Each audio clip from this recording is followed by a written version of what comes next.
संगीतमय गधा। गांव में रहने वाले एक धोबी के पास उद्दत नामक एक गधा था। धोबी गधे से काम तो दिन भर लेता, किंतु खाने को कुछ नहीं देता था।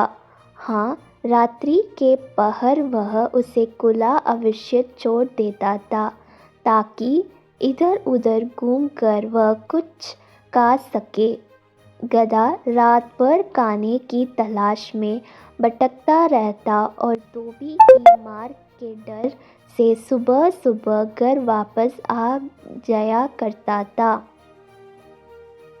एक रात खाने के लिए भटकते भटकते गधे की भेंट एक सियर से हो गई।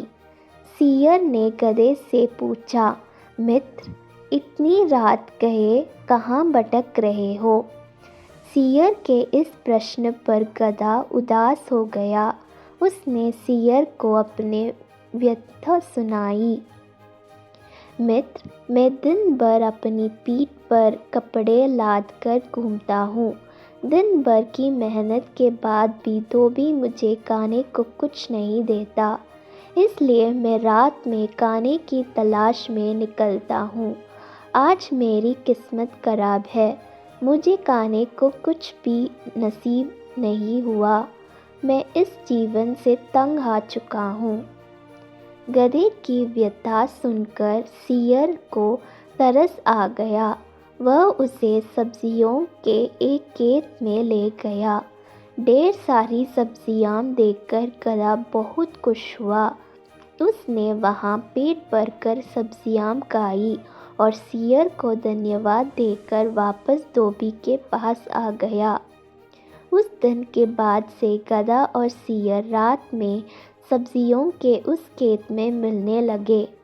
गधा चक्कर ककड़ी, गोभी, मूली जैसे कई सब्जियों का स्वाद लेता।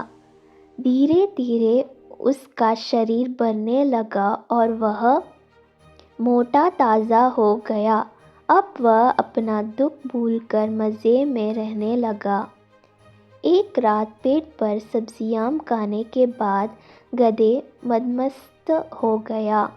वह स्वयं को संगीत का बहुत बड़ा ज्ञाता समझता था। उसका मन गाना गाने मचल उठा। उसने सियर से कहा, मित्र, आज मैं बहुत खुश हूँ। इस खुशी को मैं गाना गाकर व्यक्त करना चाहता हूँ। तुम बताओ कि मैं कौन सा आलाप लूँ? गधे की बात सुनकर सियर बोला, मित्र, क्या तुम भूल गए कि हम यहाँ चोरी छुपे घुसे हैं? तुम्हारी आवाज़ बहुत कर्कश है। यह आवाज़ खेत के रखवाले ने सुन लिया और वह यहाँ आ गया तो हमारी खैर नहीं। बेमौत मारे जाएंगे। मेरी बात मानो, यहाँ से चलो। गधे को सियर की बात बुरी लग गई। वह मुंह बनाकर बोला, तुम जंगल में रहने वाले जंगली हो। तुम्हें संगीत का क्या ज्ञान? मैं संगीत के सत्तों सुरों का ज्ञाता हूँ। तुम अज्ञानी मेरी आवाज़ को कर्कश कैसे कह सकते हो? मैं अभी सिद्ध करता हूँ कि मेरी आवाज़ कितनी मधुर है। सियर समझ गया कि गधे को समझाना असंभव है। वह बोला, मुझे क्षमा कर दो मित्र, मैं तुम्हारे संगीत के ज्ञान को समझ नहीं पाया।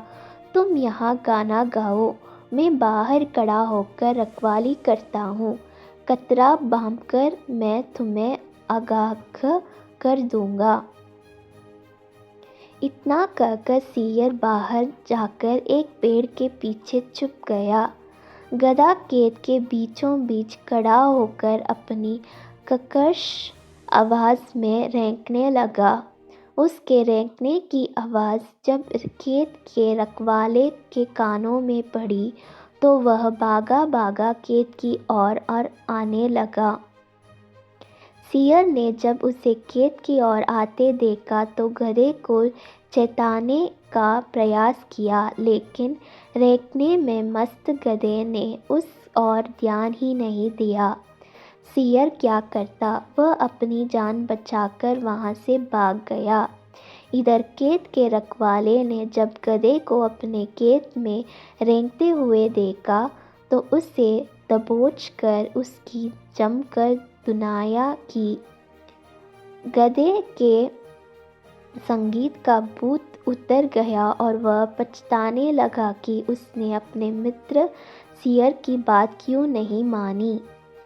सीख: अपने अभिमान में मित्र के उचित परामर्श को न मानना संकट को बुलवा देना है।